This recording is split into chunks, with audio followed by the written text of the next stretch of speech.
Ja, het was een prachtige opname van Crosby, Stills Nash. 1973 hè, met z'n drieën akoestisch. Prachtig. Goed, we gaan door met een nummer die wat Lars wel geweldig zou vinden. Dat is nummer 9548 en daar staat Ivan Heilen met De Werkmens. Ivan Heilen natuurlijk een Belgische zanger. Hè. We kwamen al eerder tegen in de lijst met De Wilde Boerendochteren.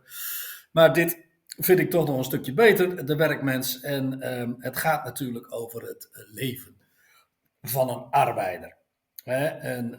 Het arrangement is trouwens van Raymond van het Groene Woud. We gaan luisteren naar Ivan Heilen met De Werkmens. Onder de chemische rook van de linkeroever een werkmens met heimwee naar zijn lochting of tuin. Waar is Ivan Heilen? Hij zit hier.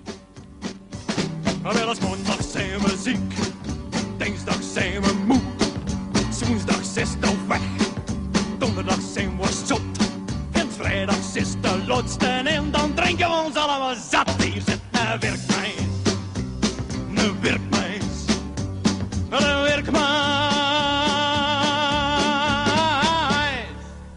Hij zit hier.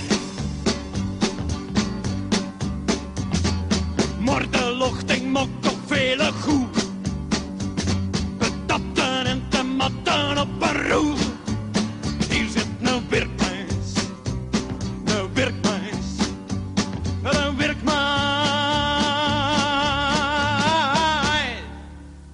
Hij zit hier. En dan zaterdag slopen we. En zo besnort de match. En zondag zitten we friet. En dan ook nog soep.